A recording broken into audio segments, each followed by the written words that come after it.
Olá pessoal, então hoje vamos retomar a nossa videoaula aqui novamente na parte do sumário executivo, mas antes eu queria apresentar para vocês uma nova integrante da nossa sala virtual aqui. Ela vai estar me ajudando a gravar as videoaulas. Aí dá um oi pra galera, Nina. Então, ela é um pouco sarna, né? Então resolvi deixar ela participar da aula hoje. Então, retomando o sumário executivo, verificamos os itens 1, 2 e 3 do sumário executivo, né?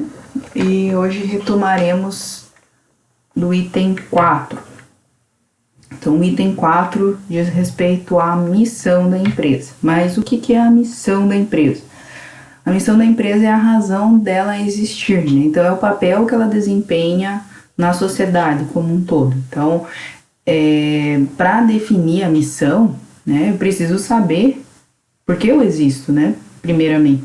Então, você precisa, algumas questõezinhas que eu faço questionamento para tentar auxiliar a responder qual é a missão da empresa, né, qual é a razão da sua existência, pensar qual que é o seu negócio, né, que atividade que você desempenha, o que é o seu negócio, que ramo que você atua. E também responder o que você, como empresa, né, como negócio, está proposto a fazer. Qual é a proposição desse negócio, né?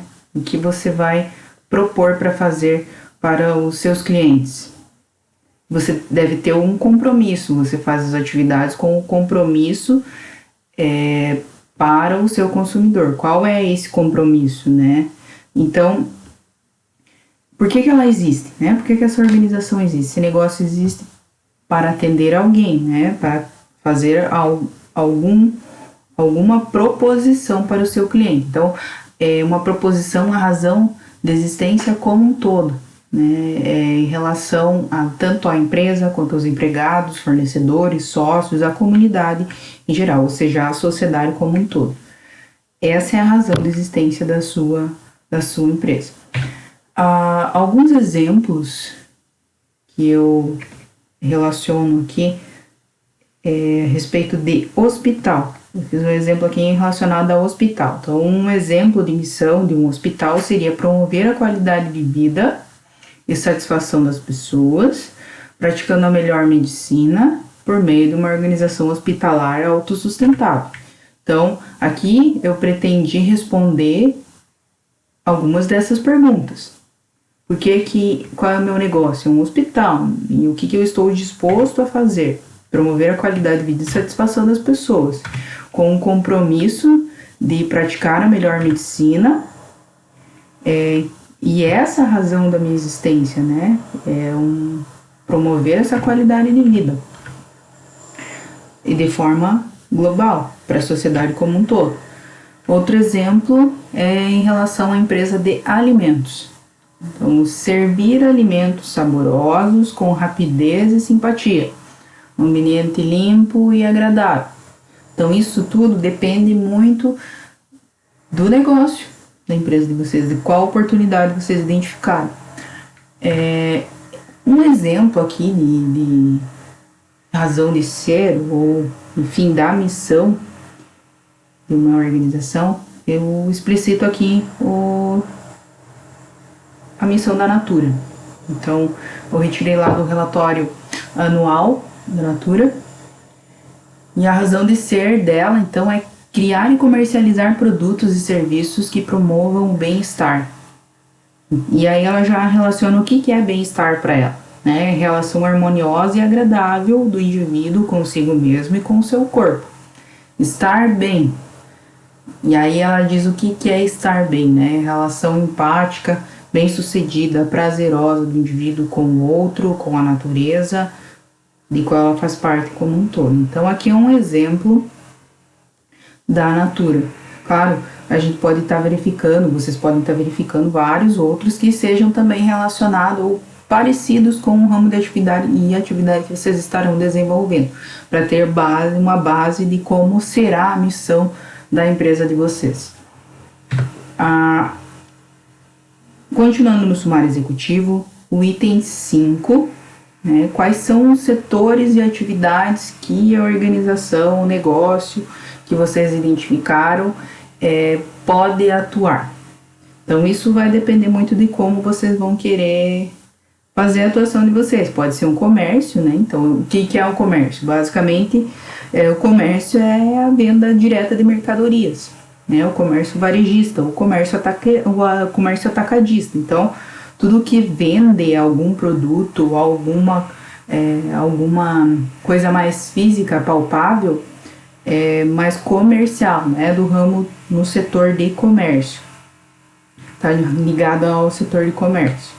Agora, em relação a outro tipo de setor de atividade, é o ramo de prestação de serviços. E aí, o ramo de prestação de serviços, eu digo que é aquilo que a gente não consegue tocar. Eu não consigo pegar com a mão um serviço que a lavanderia faz, oficina mecânica faz, ou a escola infantil, ou até mesmo aqui na faculdade. Vocês conseguem tocar no conhecimento que é apresentado para vocês? Não. Então, é um serviço, né? Então, a gente tem diversos ramos de prestação de serviço. E esses ramos de prestação de serviço podem ser em diversos setores. Pode ser no prestação de serviço no ramo agropecuário, no ramo da indústria, no próprio ramo do comércio, que pode ser prestação de serviço e venda de produtos, ou apenas serviços, né? Então, pode ser apenas serviços ou outro tipo de prestação de serviço. Então, apenas serviços, por exemplo, o advogado, o contador presta serviços apenas, né? Não tem uma especificação em relação a um ramo específico, né? Pode ser tanto para agropecuária, para a indústria ou para comércio. O serviço que ele presta é para diversas atividades. Além disso, a gente tem a forma jurídica, ou seja, como é a constituição formal da empresa, né? Vamos dizer que é a maneira que ela é tratada por lei. Como ela é tratada por lei formalmente. A gente tem algumas formas de tratamento jurídico que, por exemplo, a primeira delas é o MEI, que é aquela pessoa que trabalha por conta própria. Então, por exemplo, você é engenheiro eletricista e engenheiro da computação. Você pode fazer um MEI e prestar serviço apenas você, né, sozinho. Eu presto serviço através da minha pessoa jurídica, que é o MEI. Então, ela é legalizada para o pequeno empresário, né? A inscrição dela é feita gratuitamente no portal do empreendedor. Também existem nas prefeituras, o SEBRAE também auxilia na constituição da MEI, e a prefeitura das cidades também tem uma sala normalmente especial para microempreendedor individual.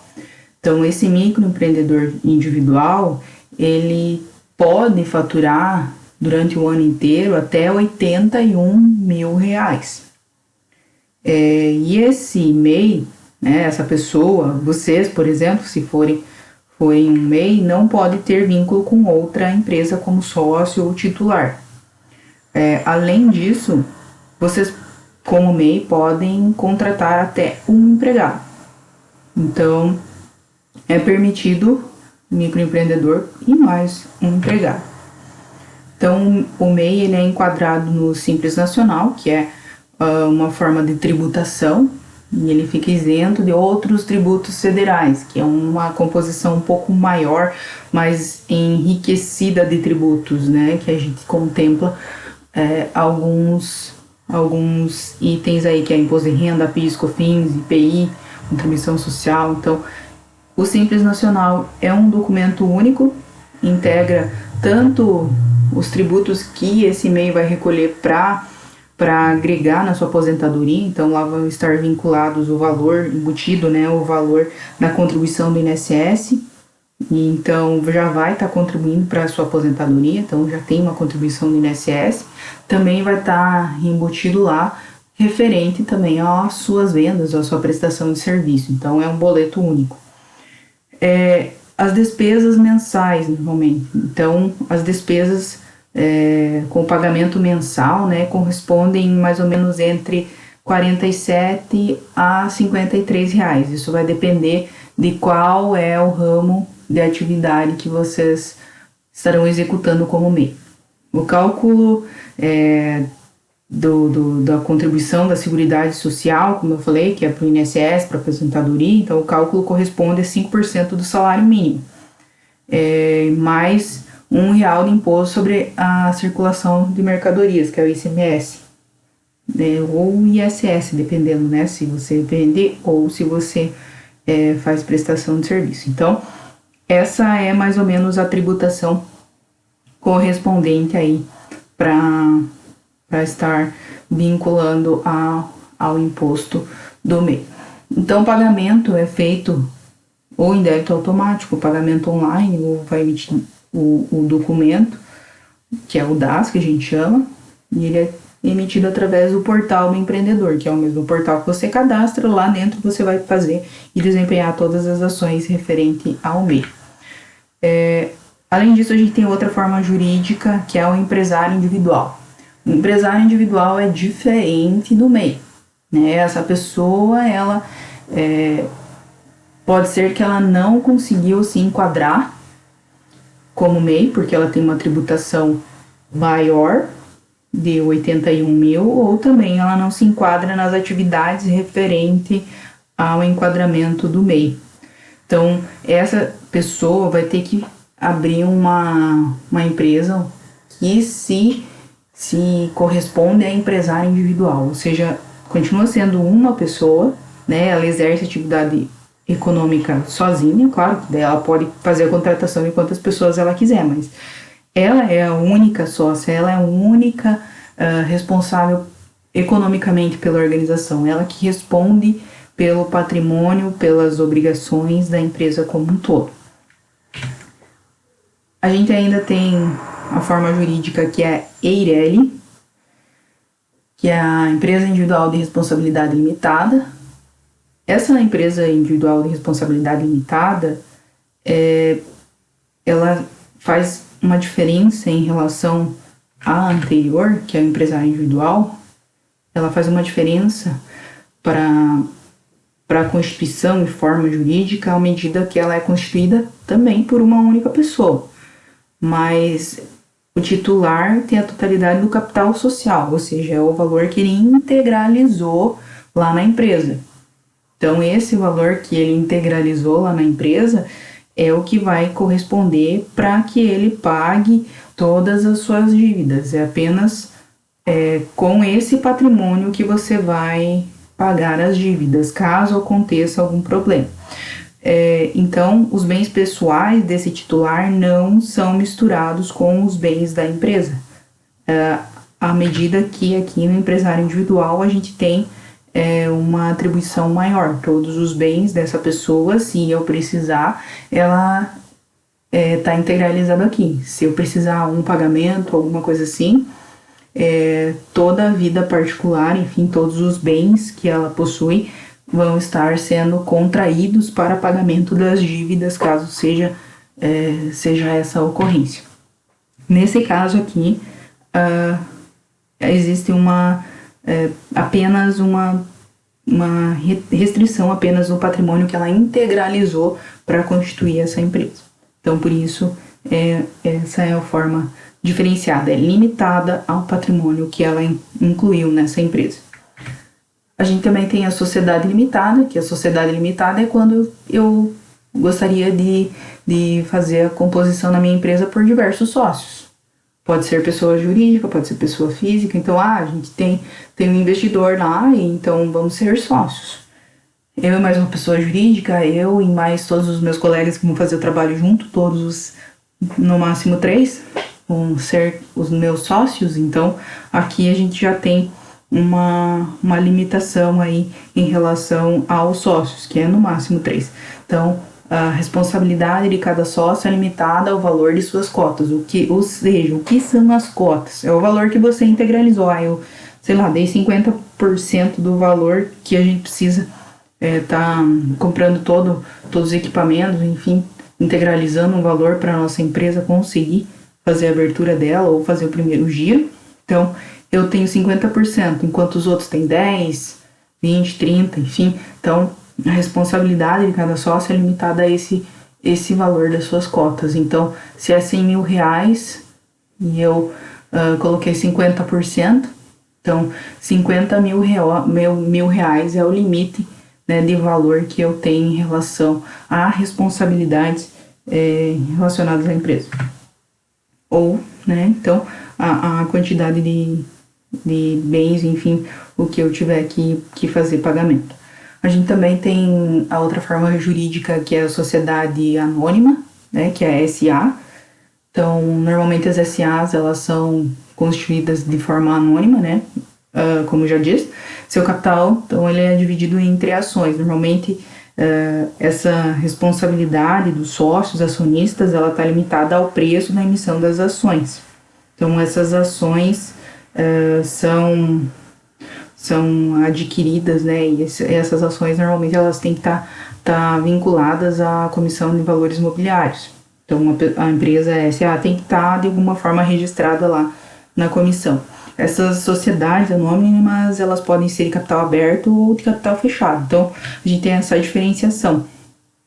Quando ela é de capital aberto, normalmente é aquelas que a gente consegue visualizar na bolsa e pode ir comprando. Agora, as de capital fechado são aquelas que são feitas de forma contratual e tem uma forma diferenciada, né? Mas não é por capital social, e sim por ações. Então, as pessoas, elas compram ações e não integralizam o valor lá. Então, é por quantidade de ações adquiridas que essas empresas são estabelecidas. Então, a sociedade anônima, né? Então, ela pode ter duas expressões acompanhadas, é companhia ou é sociedade anônima. Então, um exemplo disso a gente pode ver Companhia do Vale do Rio Doce.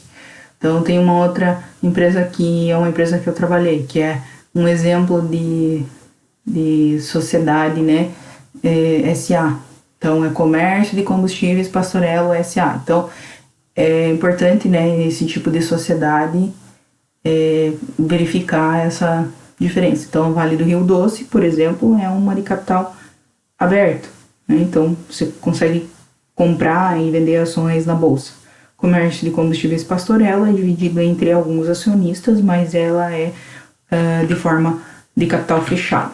Então, e a sociedade como um todo, né, o valor do capital acumulado que ela vem obtendo não é do acionista em si, né? Então, ele é dividido como um todo para a organização e faz com que ela utilize esse valor para estar reinvestindo nela mesma. Então, algumas vezes o que acontece é que nem porque eu posso ter as ações,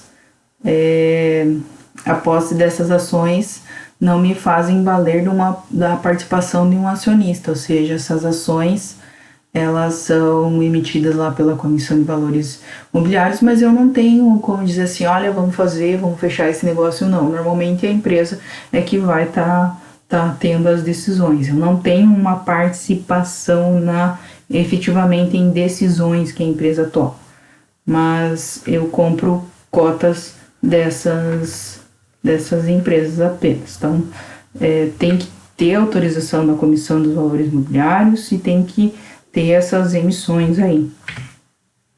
Outra forma jurídica são as cooperativas. Então, as cooperativas, elas podem ter diversos ramos, né? Mas o que aqui a gente menciona é que existe uma diferença. Essa prestação de serviço, comercialização de algum produto, ela é feita diretamente para quem? Para os associados. Então, para que a gente tenha uma cooperativa, a gente precisa ter um número de pelo menos 20 pessoas associadas para fazer uma cooperativa. E a cooperativa, ela não tem um objetivo específico de lucro, né? A intenção de ser cooperativa é para que a gente coopere entre si. A intenção é que a gente, nessa junção, né, nessa associação de pessoas, a gente consiga ter uma competição com outras empresas maiores. Por exemplo, eu consigo ter um preço melhor para comprar, por exemplo, na agricultura, comprar insumos ou vender a produção. Então, na forma como a gente trabalha, a gente consegue ter mais lucratividade e competição do que eu ser um produtor sozinho, somente. E muitas vezes o que acontece é que aí no final do ano a gente consegue ter uma retribuição maior. E a intenção também da cooperativa é que ela é criada em pelo menos dois pilares, né? Então, por essa perspectiva mais social da cooperativa, de tentar ajudar a sociedade a se desenvolver de forma mais justa, e assim consegue ter uma forma financeira mais equilibrada. Então, existe mais essa questão mais social para que a gente consiga estar desenvolvendo de forma mais justa, né? Então, o número de membros aí tem um limite inferior de 20 pessoas, então menos de 20 pessoas não pode constituir cooperativa. E aqui a gente tem uma apresentação de como ficaria um comprovante de inscrição na Receita Federal. Quando a gente constitui a empresa, define de que forma que ela vai trabalhar, né? Então, qual a forma jurídica, faço todas as implementações e faço a inserção dela, tanto em qualquer um dos órgãos. Então, a gente tem uma questão mais específica em relação ao órgão que eu tenho que registrar na Prefeitura Municipal, na Receita Estadual, na Junta Comercial e na Receita Federal.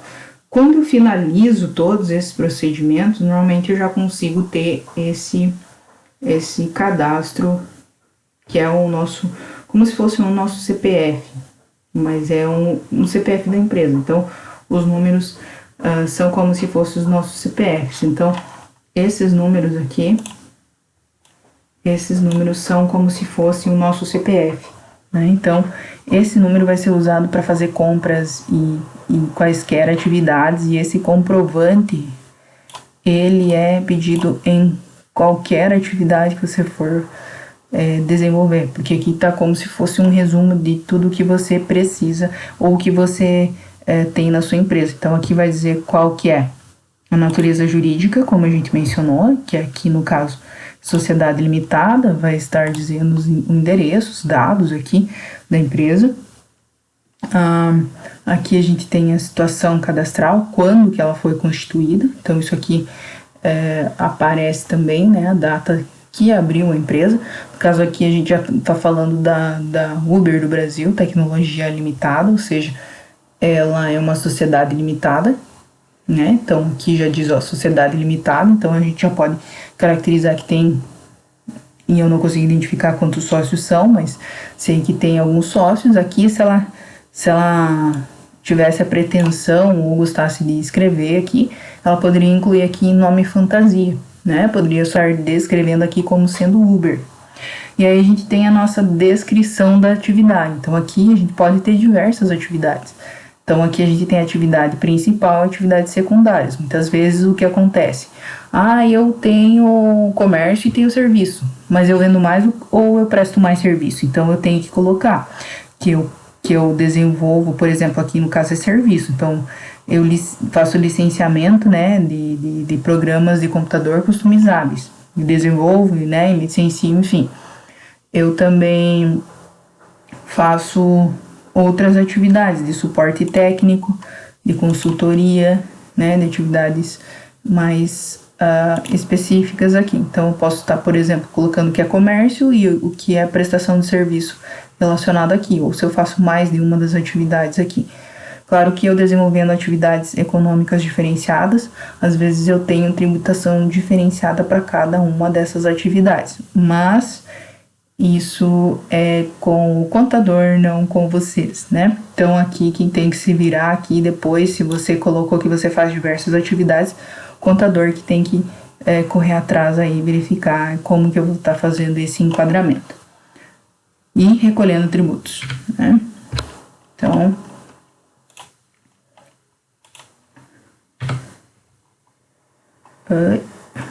Então aqui a gente finaliza mais uma parte da nossa aula, né? E seguimos para a próxima.